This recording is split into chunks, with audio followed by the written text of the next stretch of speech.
Everybody, welcome back to Racing News Live. We got Magic, Mike Somich, Aaron Haltman, Jared Welch, and boys, we got about 8 minutes left here until the 12th race at Pimlico on Friday, May 19th. This is the Grade 3 Pimlico special. One of two races at mile and 3/16, the other, of course, being tomorrow's Preakness. Mike, I'll throw it to you just to start things off here. You've got Rattle and Roll. Kenny McPeak is an even money favorite in a Grade 3 race on a big weekend. Nothing could go wrong with betting that horse, right? Yeah, absolutely nothing. Even money, that's what you want McPeak's at. I mean, the tough part is that last race was so good. And so if you're going just off that last race, and this is a hyped horse on the Derby Trail last year, you got to respect Rattle and Roll, but swallowing even money is it's difficult here. I have him in the pick 4 that we're still live to, but I'd really like to try and find a way around him. I think there's a couple other options here. Going to be interesting to see how the pace sets up as well. But I'm pretty surprised the 1 is getting hammered like this. I had the 1 in 4th originally at 10-1. I'm not interested in Kuchar here at 7-2. That seems to be a wild underlay as well. Yeah, if you listen to the watch the preview at racingdudes.com and youtube.com/racingdudes, Vinny Blonde from Real Picks by Dynasty decided did the preview for this race, and Kuchar was his top pick. And I think there's a lot of people that must listen to Vinny because this horse is getting absolutely hammered. Aaron, what did you do with Kuchar here? What did you play him? I mean, forget the odds for a second. Did you play him initially? Yeah, I mean, in my pick 5, I do have him played because you can't go to the 4th leg of your pick 5 and say, well, I don't want to take him. I want to take him now because he's too low of odds. So yeah, but I do agree with Somich. He is getting bet down a little too much. However, though, I think we've been in the game long enough, guys. When you see a morning line like this and you see the connections, you really can't expect to get 10-1. So yeah, not a great win bet at this price, but you knew this horse was going to take a little bit of money. Look, I went 3 deep in here. I kind of really loved what Rattle and Roll did last time out. I like Law Professor and I like Kuchar.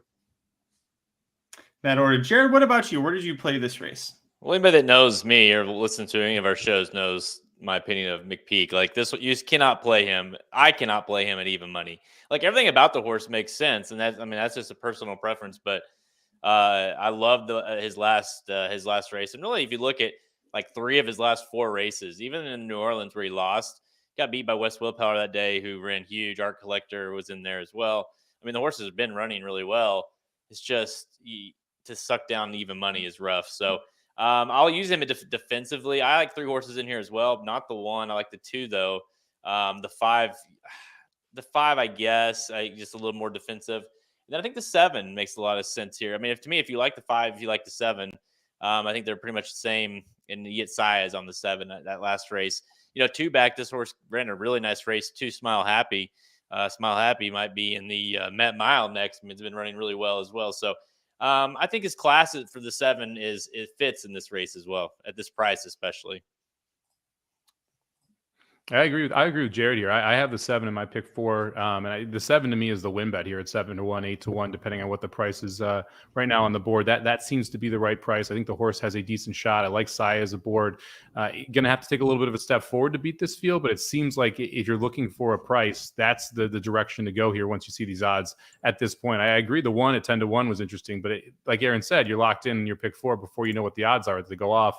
Here's a win bet candidate, though. I think the 7 makes the most sense. And that, if you're looking to play doubles into the Black Eyed Susan, I think using the 7 is a good shot to start this out. I went with the 5 Law Professor on top. I think that if he breaks cleanly, I could see him going to the lead and kind of having the 7 and possibly the 8 sit off of him a bit. And listen, Rob Atras, when he got a hold of this horse, he suddenly turned him into a superstar. It seemed like he only had the 1 off race recently at Oaklawn Park, and even then that wasn't a terrible effort. Oaklawn. It was at Oaklawn Park in the Razorback, and he didn't get to go right to the front, but he was kind of pressing it. The one thing that makes me concerned is that West Willpower got second, and this horse was 7 lengths behind West Willpower. And Aaron, we know what happened with West Willpower in his next race, so a little nervous about that. But I did like that bounce back effort to Aqueduct last out. Yeah, he's a weird one. If he shows up with like his A game, he's going to be really tough to beat. But you're right, it is kind of an up and down situation with him. At times, he doesn't run quite as well. Look, I think with Atras, that's kind of what right? He's either going to win by 3 or he's going to be off the board. That's kind of how his horses run. That's kind of how they perform. I think the fact they're bringing him here, they feel pretty confident about it. And he does kind of have that style where it's just like he can just sit, pounce, and attack when it's time to attack. And if he's firing today, they'll have trouble catching him. That's going to be my prediction on this. I think they'll have a little trouble getting to him if he fires, but it's 50-50 with him. There's no doubt. It quite literally is 50-50. If you look at his last 4 races, he's two of them he's just dominated, just dusted them. The other 2 didn't show up at all, so you really don't know what you're going to get. It is kind of worth mentioning in those 2 that he did dust him. He was the favorite, the odds-on favorite. In the races he wasn't. It's kind of where he faltered. So you could argue like tougher races maybe were the ones that he couldn't quite get the job done. It to me, and I mean, as much as it pains me to say, if the 2 runs the race he ran last time, he's going to win. Well, we'll see what happens with him. How about a trifecta or maybe some a longer shot horses to go underneath? Rob says he likes Armando R underneath for the try and the super. Mike, what about you? If you were going to play a trifecta here, what longer priced horses would you recommend people use? I think it's going to be tough to get a big number here. I think this is a 4-horse race, the 1, 2, 5, and 7. So for me, the longest price of those is the 7-horse at 7-1 right now. I don't see Clapton or Armando R being able to run with these. It just feels like, look, Rattle and Roll and Law Professor, if they run their A game, they're going to both be really tough in here. I think Speed Bias has the ability to improve and get to that point. And Kutra is interesting. The price is where I'm hung up there. So for me, it's between those 4. I think you try and decide how you want to play this. I don't hate the cold 2, 5, 7 try. I don't hate the idea of playing the 7 in doubles, but this isn't a race where I'm going to try and stretch and find a long shot. I love it at 10+1. Aaron, any long shots that you like? Oh man, yeah, I kind of underneath? do agree with Somich. It's a little bit tough to find a longer price that makes a lot of logical sense in here. I Speed Bias is the one for me. I do think he can jump up and get a piece of this, if not, take him all the way. So, he's 7-1. I think that makes a little bit of sense. Clapton is a horse I'd use underneath at 13-1. I don't think that's a horrible play either. I don't know that the 3 can get up and actually win the race. Talking about Clapton, but I do think at 13-1, you want to put it underneath in a try. I don't think that's the worst play. Jared, any longer price horses that you like? I mean, you talked about the 7 Speed Bias. I guess at 7-1, you could consider him a longer shot. Yeah, I mean, if you're not going to play a win bet, I don't hate the idea. You're getting 23-1 on both of the 7 over the 2 or the 7 over the 5. I don't hate the idea of playing a 7 keyed on top over 2-5 underneath an exacted play for like $5 or something, $10 total wager. I mean, yeah, it's a risk because 7 is the price, but at 23-1, that's how you can make some money in the race if the 7 runs a big race. And we're seeing a $4 double right now, 2 into Fueza in the next race. So you're going to see sub even money on Baffert's 9-horse next race. Yeah, that horse is going to be pounded.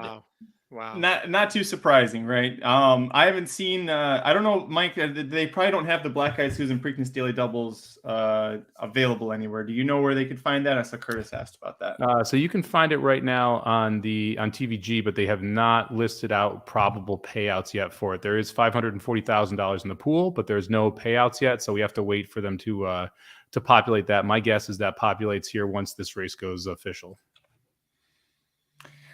Let us know in the chat who you like here. Ed Burke saying that seems fitting when you get Saez aboard a speedy horse named Speed Bias. It seems pretty fitting there. Charles Tusk going with the 5 Law Professor for Rob Atris. Shoddy, of course, liking the Oaklawn horse, Speed Bias. Curtis brought up Law Professor when the best turned out, so he's definitely not winning. I think I know the answer. Does anybody put any stock into the best turned out award when it comes to handicapping? To me, it's just it's completely separate from handicapping. It's just like, all right, somebody made the horse look really pretty today, and that's it. Yeah, I mean, pretty much. I mean, I think anybody that's been to the track and they see certain barns, they know certain barns have them turned out better than other barns, right? So, I'm shocked the 7 didn't win best turned out because Moquette's horses always look fantastic at the track. Steve Asmussen is one that all of his horses sent over look good. I mean, it's just what it is. But no, I don't think it has any bearing one way or the other. Yeah, Mandela's the same. I like to pick the pretty horses. I don't know about you guys, but I think you have a better luck picking a horse that takes a shit as they go in the gate when they take a shit on camera. Like you got a better luck betting that horse than the prettiest turned out horse. Hey, if I can't get Here we go. Ooh, 5 tough break for Law Professor. Yeah, he recovered, but he went right down to his nose there. Yeah, He's gonna let speed bias take it. Yeah, speed bias is going to get the lead, and it does not look like they're going fast. I love how Saez rides speed horses because he seems to like slowly move them into the lead versus like, hey, I'm going to break a length on top. It feels like he really controls that pace in the first quarter, but still gets to the inside, gets the rail, and gets the lead. I agree. I love Luis 23.5. Saez, so imagine my disgust at the Derby. There's no better jockey for my money. I mean, if I Yeah. than Saez, I mean, he's going to give you a ride. Yep. And he doesn't take as much money as Irad, as Rosario, as Pratt either. So you get better prices on his horses as well. Yep. Well, let's see here. 40. See how much? Ooh, 40 didn't slow it down. Well, I got a 24-second split there. Quarter there. You got to like the trip here for Kuchar right now. Law Professor also sitting right there, right behind the two leaders in third and fourth. Surprised here that Rattle and Roll is as far off this pace as he is. Yeah. Yeah, I thought he'd be a little closer, but it is what it is, right? That's just kind of how he is. Sometimes he can kind of get himself in a little bit of trouble. Kuchar's going to get lucky with the 8 slowing down on the outside there. He's going to get a nice inside trip. Yeah, 7's going to be tough here. Yeah. Oh, here comes Rattle and Roll. Oh boy, he's really moving. I don't know if he's going to flatten out or not, but he is really moving. He is trucking. Here they See all. if the 7's got anything left for this stretch run. Does Rattle and Roll finish it off here, boys? This Oh, camera angle is always tough. Switch your leads, you donkey. with There 7. you go. Come on, 7. Come on, get home, speed bias. Hold him off. Come on. Dig in, buddy. Fight. Dig. Oh, he did. Fight. Oh, he got it. Oh, that's really close. I'm going got to it. call 7-2. I'll Did call he get 7-2 it? on that. I'm not really sure close. that Bob was wicked. I think it's a 7. Ooh, I hope I'll- it's the 7. Oh, I'm pretty confident in that one. Somich. God, did he get his nose down? Come on. The cameraman loves the 7. Mm-hmm. 7 to But, 1. That exacta, by the way, now 16-1 on 7-2 exacta. Boy, it is so close. What was it? It is tooth and nail Six- back and forth. 16, Here. Man, Rattle and Roll 16 made to a 1 huge on the move on that exacta. turn and just couldn't sustain that same move. Yes. Oh, the The That camera 7 angles was was awful gutty. at Pimlico. Because this isn't on the wire either. This is advantage No. outside. He never has the lead until Nope. right there, he has it. He lost it, No. and he has it. Oh, I still say 7-2. I think it's the 2. I think it's the 2 2-7. may have got, depending on the angle, the 2 may have got down. The 2 got the nose down. It's just where is the actual wire and what does that angle look like? I really don't know, guys. This could I don't this know. actually could be a dead heat. It's an outside 7. favoring camera angle. It's the They gave it 7. 7. Yes. Wow. Woo! Let's go, Please. baby. Never in doubt. Are you ahead of us or something? Because I don't have it. No, I heard Dave Rodman on the call. Okay, He gotcha. goes, 7 speed bias. Yeah. No, Oh, it's he the did. 2 He magic. switched It's it. Rattle and Roll. He You're a just dick. called it that, too. You're a dick, Magic. Magic. Well, I swear kept he thinking, called what it. the hell? Like, I'm not hearing it. So, but I didn't have it on, obviously. So, Oh, 2, that really 2, 7, 3. Magic. How did he do that? Oh. Oh that my Bob? God, guys! Oh. I mean, literally the last second. That's He was unbelievable. ahead for 1 inch of that race. That's like the most disgusting beat. Oh, man, that would have been huge for the pick 4. It'd be 5 deep going into that last leg. Well, Mm. I'm happy, but that's it. You guys are not. I mean, I'm happy because I played your picks, but Yeah, I tell you what, Luis Saez, you guys said it during the race. My God, what a ride. I mean, yeah. that's as bad as beat as you could ever have. If you guys have the 7 out there, I know you two do, but like people listening, I just, you said it, Somich. He was ahead for a half a millimeter of the whole race of a mile and 3/16. I mean, he literally did not take the lead until that nose bob. I mean, Yeah. and that's, if you watched Aqueduct or not Aqueduct, Belmont today, watch the 4th race, same thing. The 3 is ahead the whole time, except for one little spot right at the wire. It's crazy. 7 over 2.5 exacta. That close. That- Well, I mean, we did talk about the That was a 7 good as call, a long Jared. shot play. We talked about the 3. At least I did at the last underneath. So hopefully that helped some people. I know they probably had the 7 though. So wow. There's an Damn. express bet tournament qualifier for tomorrow. I'd be in the lead if that 7 gets to the wire. Oh, that's brutal. And just salt in the wounds. You got Magic telling us we won, and That actually hurt the most. That hurt I the most. celebrated the win because of that kid. I trusted him. I actually me. trusted him. That's the To last be time. fair, I knew not to trust him until they posted it. And you should have too. Oh, Oh man. no. By the way, the annual tradition of, because some of you guys maybe play Pimlico more. I'm sorry if you do, but the annual tradition of, God, these camera angles suck. You just have no I forgot idea how bad it who's is. winning the race until, well, really never. Wow. I don't remember it ever being this bad. Man, I I'm do. salty. It's usually bad. That's incredible. What a race. That was Well, that's an a third- all-timer beat right there. $32 pick 3 if you played the Rockets. Yeah, that's a nice one there. And we're live to 2 horses here for the pick 5. But we may have used every little ounce of, although I have been the most unlucky person in horse racing in the world the last 2 weeks. So maybe that was a turn. Sports have been great. Horse racing, very unlucky. So we'll see. I can't complain. It's been a good day. The bombs Yeah, have no, cashed you 3,500 today, so I'm not going to complain. It's been nice to get the 2 pick 5s, 3 pick 4s home, and we're still cruising in this one. So it's been a solid day. I'm not gonna be too mad about this, Bob. Whoa. Okay. So will pays are out. Holy cow. I'm a huge fan of the 7 coming into this race. Yeah, Mhm. Will pays the 7 should be good because of how hard bet this 9's going to be, right? Yeah, and Well, the 3.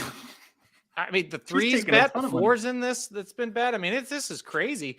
We're The looking 1's at taking a bunch of money. Yeah, the 7's going to pay a little over $2,000 for the pick 5 for 50 cents.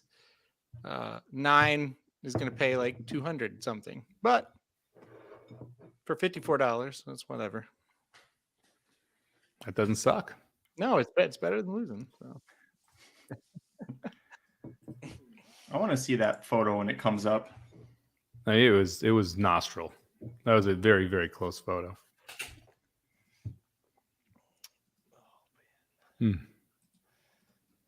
I've got they're running tournaments over on Express Bet. You pick 5 horses, $3 win place for 5 horses on the day, and the top 5 spots get a spot in tomorrow's $1,500 tournament. I have 1 bet left with 2 races left, and I am $1.80 behind 5th place. I'm in 6th right now. So I've got to find 1 horse to get me $1.80 here. Do you trust Feza to do it? I'm not betting this race. Are you surprised that? I mean, I get the 3 to 5, but like 9 to 2 on Who's Your Philly and 6 to. I mean, why is the 4 not getting more love here in the betting? I thought this 4 would get bet harder. The Who's Your Philly is the surprise to me. I'm not sure how you can get to 9 to 2. I love this horse, and she's not been good, and so I have no idea how you can get to 9 to 2 on her at this point. I honestly, I would push it even further, Curtis. I would say she either wins or she's last. I think it's that big of just like she's better than what she's been, but not like she was playable in my opinion at like 9 to 2, or I mean at whatever she was 10 to 1, because that makes her interesting.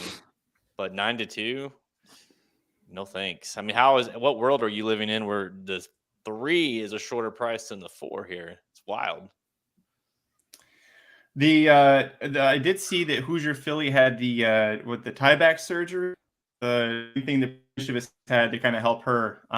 So I think some people are playing it off of that, thinking that she's worth playing, because of that surgery open up her airways. But that's not ever anything that's a guarantee either. It's like adding blinkers. Sometimes it works and sometimes it doesn't. For some reason, they're still not showing the will plays on the Black Eyed Susan Preakness double here. I'm surprised. I figured that'd be up by now. Let's see if it's up anywhere else. Like Hoosier Philly almost feels like, at least for me, like she's like extra takeout, like a pad in the takeout on that. Like it's just extra money that goes in there that is going to help with your will pays for a horse that's actually going to win. I don't know. I haven't seen anything from her.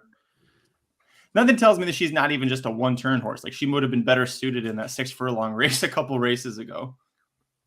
So I've got the will pays now. So the 9-3, so Feza into Mage is paying $3.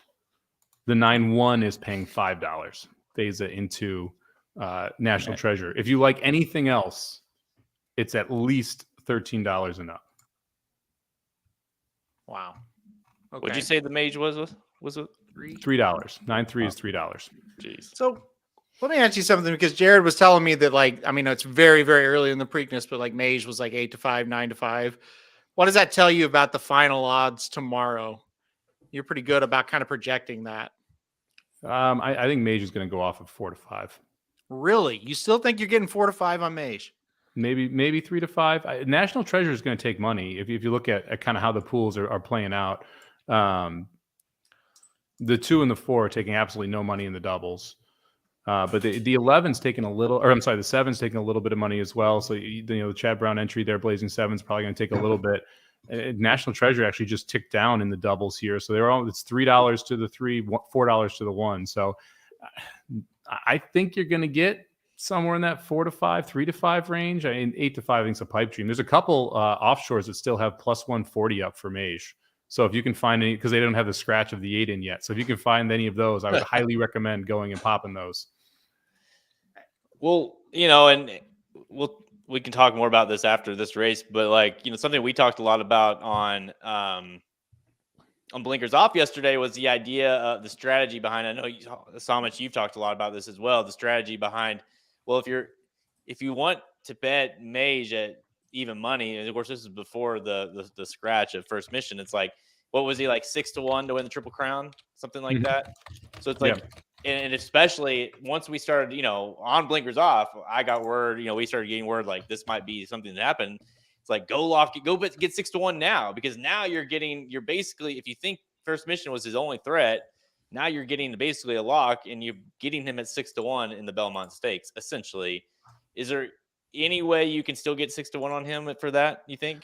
Last I saw, it was 5-1. I mean, I wouldn't touch it with a 10-foot pole. I think he's. I had concerns at 1.25 miles when I bet him in the Derby. I think 1.5 miles is going to be a problem, especially who's waiting for him in New York. Oh, I think it's going to be a major issue. But just from a value perspective, if you're going to bet him at, what do you think if he wins the Preakness? What do you guys think he'll go off at in the Belmont? Like 6-5? It depends who shows up. I mean, if Two Phils is there, if Tapit Trice is there, if Angel of Empire is there, I think you might get around 2-1 on him. I don't think there's a lot of people that believe he can get 1.5 miles. Which is crazy, because he needed one hit to whip the shit out of everybody going 1.25 miles. And even that hit wasn't super necessary. It was more like a keep going. Yeah, Angel of Empire was ahead of him a 16th of a mile after the wire, though. I mean, he was. So there's going to be people, and he beat Angel of Empire to a hole. If they have similar trips, he may not have won that race as well. So I think there's arguments you can make that, he was by far the most impressive horse in the Derby. I think there is some distance limitations there.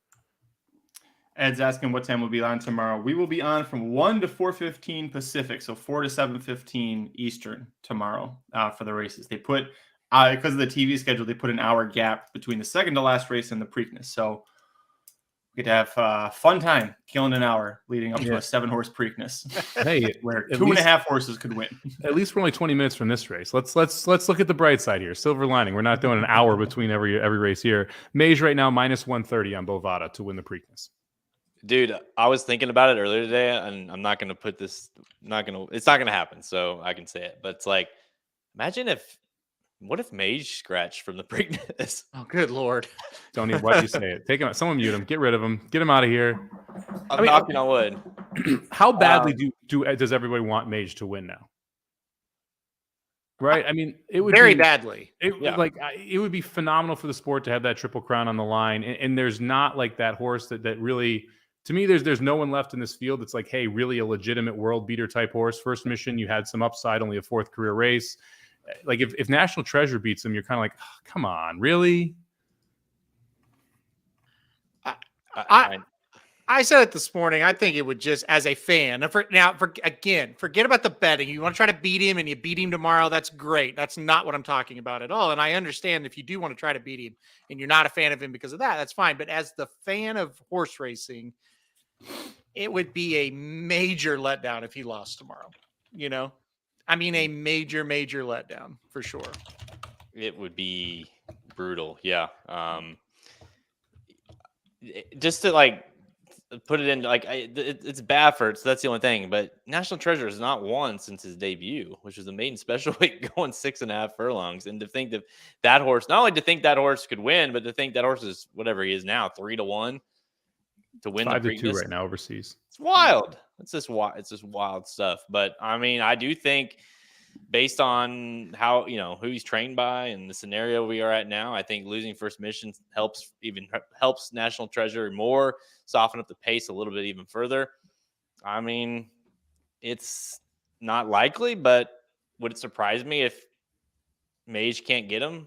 I mean, not really, just because we've seen that song and dance before with Baffert. Now, the flip side is, even Baffert alluded to this today. He said, it's like, listen, I've never won the Preakness when I didn't have a horse in the Derby. He's like, he said, I actually think the horses that have ran in the Derby have an advantage in the Preakness, which is an interesting way to look at it. Mage is the only one. He actually, that's his strategy. Obviously, it does well for him the way he trains his horses. Some of these horses aren't trained the same way as Bob Baffert is, but I thought that was interesting. Yeah, I mean, if I was trying to get publicity and I was training a horse that didn't run in the Derby, I'd say the same thing. He's just trying to downplay his angle there. I do think whatever means you think he's done it, he has shown that he can do this. Like, he does it better than anybody. His horses that win the Derby run extremely well in the Preakness if they don't win it outright. And they usually do win it outright. Yeah, I think one of the only ones was Authentic. And Authentic ran a tremendous race in the Preakness. And also that was the COVID year, so it was very weird anyway. That wasn't the 2-week turnaround that we're used to. So a lot of factors that go into it, right? But you got to take his word on it because he has proven he can do it. And again, I'm not going to sit here and debate over how he's done it, but he has proven he can do it. I don't think anybody's going to debate you on it. I think we're all in agreement on that. Well, by the way, they're loading the gate at Belmont here, final race, and I know that the Rockets are alive to a few horses here, 178. If anyone other than the favorite wins, it's going to be a nice payout. Yeah, it's just a pick 3 here, but it would be nice. I mean, Somich, the bombs were just brutally close yesterday at Belmont, and that's been today for me. Just brutal. So close. Hadn't been able to do it. Somebody lost the rider. It was the 11. 11 took a bad stumble and lost the jockey. I just flipped it over there. Yeah. Belmont's been just heartbreaking this week for sure. It's just been, gosh, so close. But anyway. Yeah, yesterday was painful. We were just all over the early one, all over the late one, and just 4 or 5 in both. So what can you do? It's okay. Today made up for it. Get that 22-1 home and a couple pick 5s. Oh, yeah. That makes it worth it. You bounce back. Now, somebody emailed me about it, and I said, hey, following C wins that race. You hit it for like $2,000-3,000 on a $54 ticket, and I'm a genius. Yeah. And it's just like you don't know what's going to happen when the gates open. So get up there with this 8 horse. Come on. He's screwy, but he's trying. But it's the 7. Get up there with a 3 horse. You have the 3, don't you? No. Oh, never mind. Oh, thanks, Mike. Yeah. Hey, that's for you calling the 7. No, he got it. He's not going to get that. That's, you know what? That's fair. That's fair. That's not even. We're not even close to even. Okay. No, that was clear about that. Not even close. That was brutal, Magic. I'm sorry. I don't want to throw you under the bus. That was brutal. You were so confident too. Like, it wasn't I really thought he had it. Somich and I are like freaking out. I'm celebrating over here. Oh, $139 and change on that pick 3. Not bad. Yeah. Hope who was that jockey? Omar Hernandez, bug jockey. That's who got kicked and then or got thrown off the 11, and then hopefully he didn't get run over. It didn't look good, but all right. We're about 11 minutes here from the Black Eyed Susan. Should we start talking about it? Sure. Do it. Lead us on. I did see. How about let's talk about Tax, the 10 horse. Aaron, you're the Oaklawn guy. I know there's someone. Let's see if I can find it here. Curtis Manlow said he's all over Tax. Dave asked, "Am I nuts for liking Tax?" Talk to us about the 10 horse Taxed at 13-1 right now. Yeah, listen, I don't think this is a bad horse at all. Like I said, it's an Oaklawn horse that we followed pretty closely here.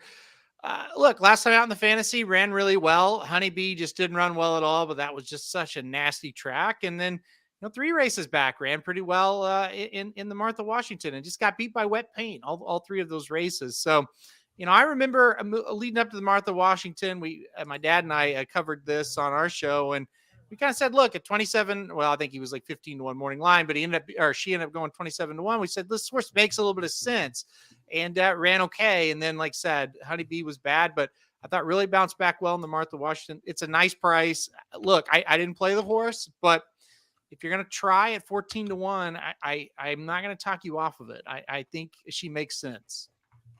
Yeah, I've got her in second. I think Tax makes a ton of sense here. I'm trying to beat Faiza. I've talked about this a ton. The California fillies they've been bad for 5 years. And so I'm not willing to swallow 3 to 5, even with as good as she's looked in California. So I thought taking a shot with Tax, 15-1 morning line, now 13-1, was a realistic spot. I mean, we heard a ton of people talk about how the horses from Oaklawn didn't like the Churchill track. I guess that's the excuse for Wet Paint. If that's accurate and Tax runs back to those races, I think Tax fits here. So I'll use that narrative and hope it helps me get home a 13-1 shot here. I can't get there with Tax. I don't know. I mean, maybe as bad as Wet Paint was and in the Oaks, and I'm not going to get there with Tax. This is a horse that his last or her last 4 starts was like 20, an average, let's say, of 26-1, somewhere in there. Like now you have to get 13-1 in the toughest race so far for the horse. So I get why you're looking at the horse just because of who the horse would face, but not for me.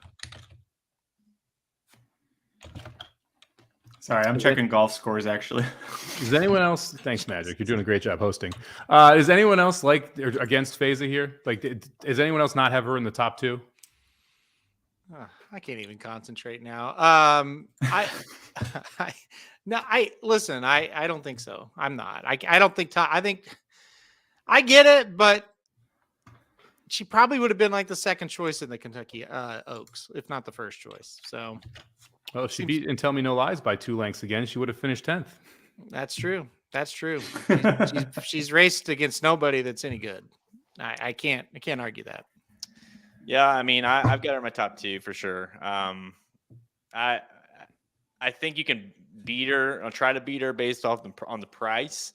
But listen, she's been perfect in her career. She's a perfect 5 for 5, and I agree. Like, I think if she would have been eligible to run the Oaks, obviously, you never know what would have happened. But if she would have been eligible to run the Oaks, I think she may would have been the favorite. So.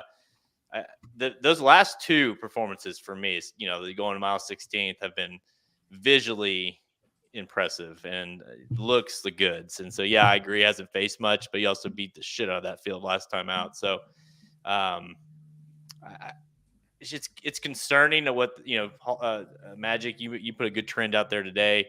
Like, the favorites are just awful in this race. They just are. Like, what'd you say the stat was?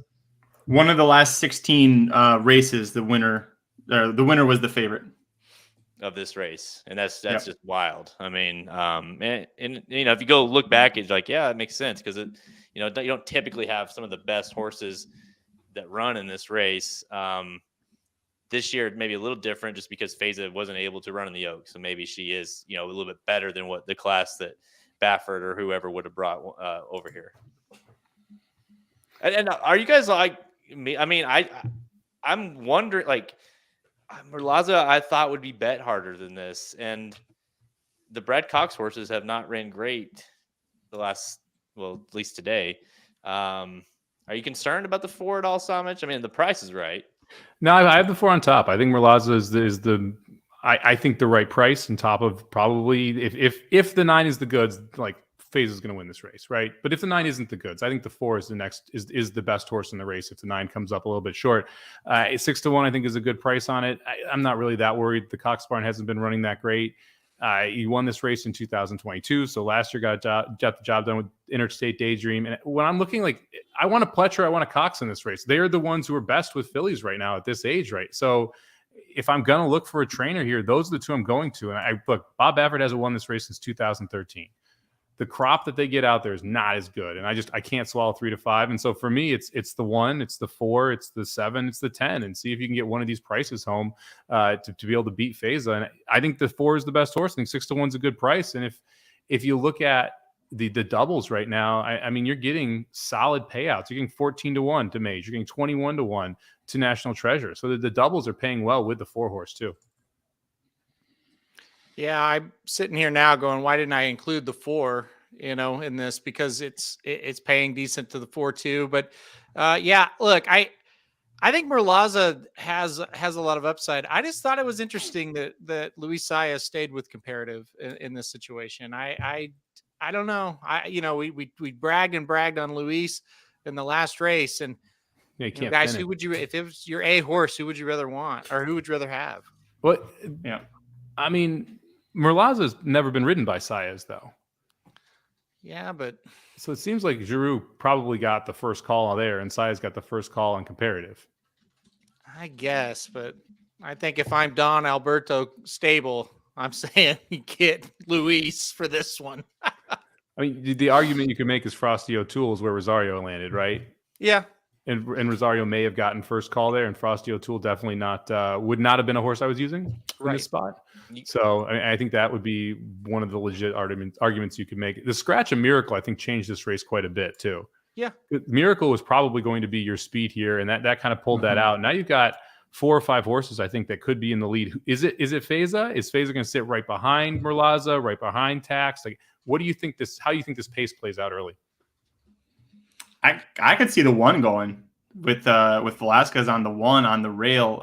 2 back when she broke her maiden going 6 at Oaklawn. She sat close to the pace. Last out, she drew wide and was set way off, but she came with a flourish to get second in the Gulfstream Park Oaks. So I think with Velasquez aboard and the way that the Weaver horses have been running in stakes races lately, I think that's the 1. I think is the one who goes. I think it's the 1, and we'll see after that. I'm kind of with Magic. At the 10, I think the 9's a little bit faster than 10. So I think it could go 1, 9, 10, just like that.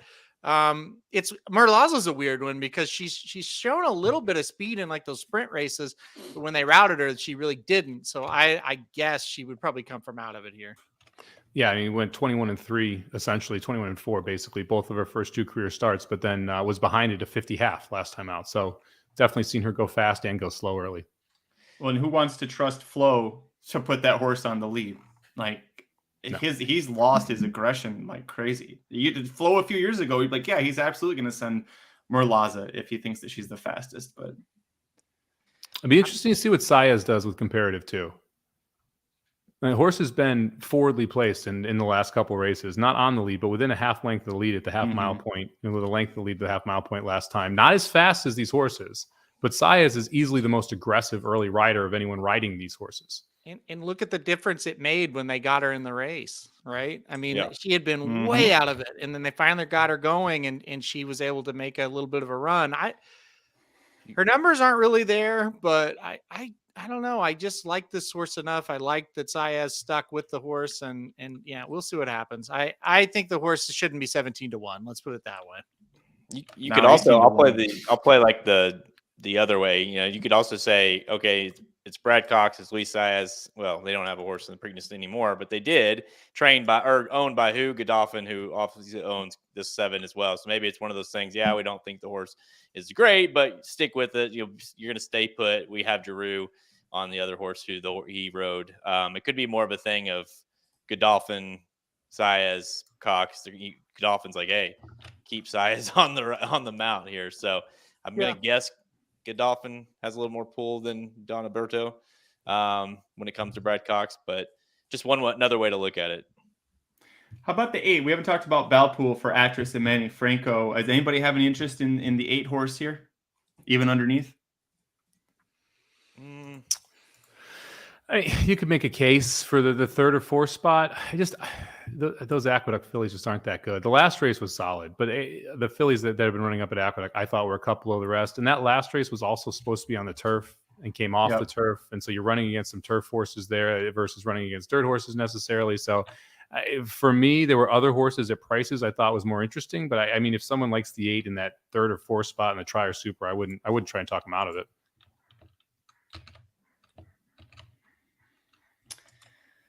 Yeah, I don't like this. I don't like her breeding for going a mile and an eighth either. Uncaptured, I feel like those horses usually max out at about a mile. All those races were at 1 turn as well. They're 4 and 5 horse fields. Like you said, Mike, the last race was a stakes, but it was in the slop and against turf horses. So yeah, I don't have any interest in the top 2 or 3 here. 0 minutes to post. The Feza Mage double paying 5-2 right now. National Treasure paying 9-2. You can't play that, right? Like, that's just way too short. No. Yeah. I mean, I would rather play, we can talk about it a little bit after this race is over, but I'd rather look at the doubles, from the race before the Preakness tomorrow going into Mage than I would that. Yeah, or the Arabian coming out of it. Dude, I actually looked at that. I was like, nope, I can't make myself do it. I can't get there. Although there's that one Arabian horse that runs every year. It's like 20 years old. Quicksand AA, baby. Your winner, you mean? Yeah, I know, right? He's due. He is due. All right, we are walking into the gate here for the Black Eyed Susan. Final picks here. Let's go cold try, Jared. Cold try. Give me for some value. Give me the 4-9-3. Aaron? 9-7-4. I'm gonna go 4-10-9. Magic? 7-9-1. Nobody's talked about the 1. I think the 1 can hold on. Yeah, the one's interesting on the rail. I played a super 4 over 1-7-10, 1-7-10, 1-7-10. I would really like that to happen. I do think you want to try to beat the 9. There's some value with trying to play like the 4 over the 9, something like that, because there is some value with that if the 9 gets beat. Here we go. Then get Towhead in. They're off. Bumper cars. Yeah, big time. No one really wants the lead. Ooh, 7 had to check up hard off the 4 and 9. Yeah, the 9 kind of broke inside, just kept going inside. Come on, Flo. If you're gonna do that, just go to the lead. Oh, Jesus, Flo. Hang her out there. Who's your filly on the lead? None of us predicted that one. No, I mean they're going decent too. 23-2, 23-3. Yeah, 23-2. Oh, yeah. Shit. Now the 1 had to check off. Yeah. I mean, I hate the ride there from both Flo and Velasquez. Like, Flo going 3 wide makes no sense. Velasquez not taking the rail makes no sense. Like, and Faze at 3-5 just sitting there laughing. You're gonna get. I mean, shit. Look at this. The 9 and the 4 are basically going to tell you who's the better horse here. Neither one of them. 7's moving up. 7's moved up on the rail right behind Who's Your Filly. I mean, at this juncture, both the 9 and 4 look like winners. It's just trying to figure out which one it is. What if this 3 doesn't stop? I'll say Who's Your Filly's running a lot better, a lot smoother today. Yep. What if she doesn't stop, Halterman? Well, she usually does, but this year, but she's running much smoother today. Come on, Tax. Get her going. Come on, Tax. Here comes the 10. Come on, Tax. Get her going. Jesus. Go run down Who's Your Filly. Just took a peek back. Who's Your Filly's gone. Look at this. He's giving a couple Tax, run her down. Uh-oh, she's stopping. Come on, Tax, run her down. Tax is going to get her. Right on by, baby. Wow. Look. That's how we start out this double. Let's go. She's gone. Tax is long gone. Man, oh, man. There we go, baby. It makes you wonder, watching Tax run that well. How the hell did Wet Paint not run better in the Oaks? Multiple people said the Oaklawn horses the fillies hated that dirt track at Churchill. Like, if that's the case, there's your explanation, right? Because Tax just ran huge there. Yes. Tax ran a big race. Big race. Boy, the three ran better than she's ran all year. Yep. What would this freaking pick 4 have paid if that 7 had held on last race? Oh, goodness. Oh. It would have hit the pick 5 if the one that Rosario won run the race before that too. Yeah. Yeah. Oh, that's true. You got some. You've had a big day though, so you need to. You don't get to complain, but.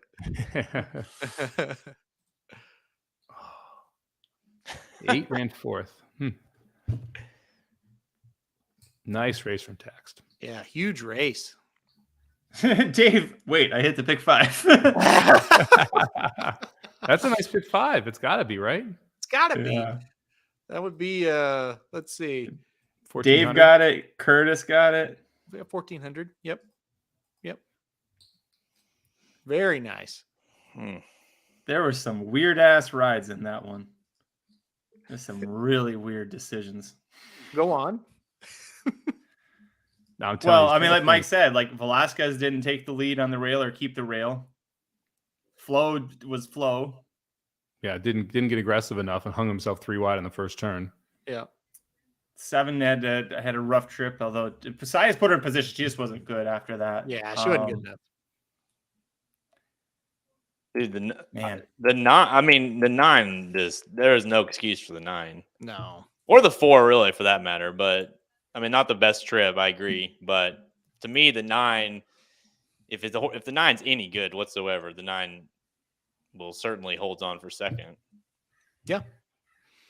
That 10, I'll be honest. Like I said it before. Like props. I can't get there with the 10. Like I said, I understand why you would have.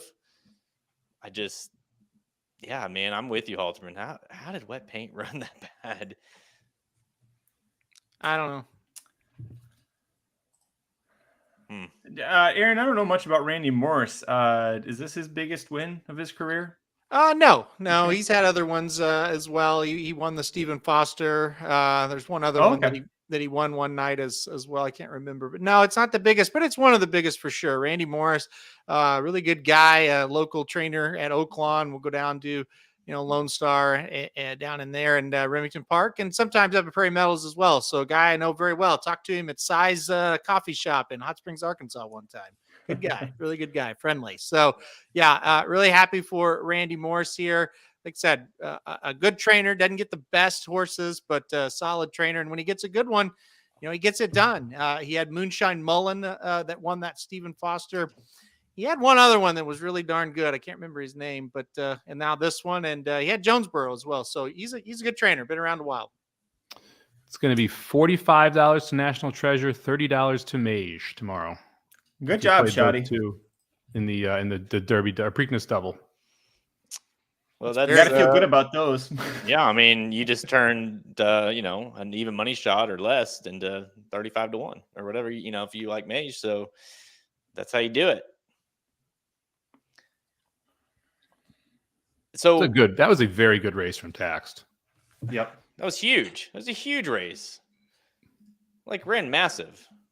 Man, these California fillies, man, these are my favorite horses to fade right now. They're so bad compared to the East Coast. Yeah. Yeah, that was. Well, the East Coast horses weren't very good this time either. I think the whole 3-year-old filly division, maybe all the 3-year-old division, is just brutal. It really is. Like the 3-year-old fillies, like there's no read on them whatsoever. Like every week is a different horse, a different angle. There's no one you can depend on. I wouldn't be surprised if Wet Paint wins a bunch of races this summer. It's just they've been hard to depend on. Yep. I like to see Bejarano doing well. He's had a race win lately. That guy, when he was in California, he got like the boot out of California. Like they kind of kicked him out and nobody wanted to ride him in California. And he went back to Middle America and started Crushing it. Lots of people in the chat say they're live tomorrow to the 2-day pick 5, the Black Eyed Susan Preakness double. So if you're going to join us tomorrow, we'd love to have you for the Preakness live show, 1 to 4:15 Pacific, 4 to 7:15 Eastern. Before we get out of here, guys, any final thoughts on the day? Well, it's just, obviously today it's always fun to get prepare, but it's a little different than for me for the Oaks and Derby, where it's like you had kind of a bunch of betting on Friday before the Derby as well. Like today, I kind of played easy, then I get heavy tomorrow. But yeah, I mean, I'm just ready for tomorrow. I'm ready for the card. I don't know. I'm the closer we get, I'm more interested in playing Mage to win. I didn't think that was going to be a possibility, but if that horse is at 4 to 5 or even money, I am looking strongly at the win bet with that horse because I don't think he's losing. Yeah, today was phenomenal. I loved it. It was a great day. Bombs cashed $4,000 at Pimlico. So today was awesome. Let's do it again tomorrow. And you can go to racingdudes.com/handicapping-products, get the betting Bible for Preakness Stakes Day, the best bets and the strongest opinions for both Aaron and Jared. And while you're there, get those Somobombs because, hey, they might cash for $4,000 or more at Pimlico tomorrow. Although if Mage wins, I don't know how they're going to cash $4,000. You have to hit some really big bombs early on. I don't know if you're hitting 4K with those bets tomorrow, Mike. We'll find a way. We'll find a way. That's the spirit. Thanks so much for joining us. For Jerry Welch, Aaron Haltman, Mike Somich, I've been Magic.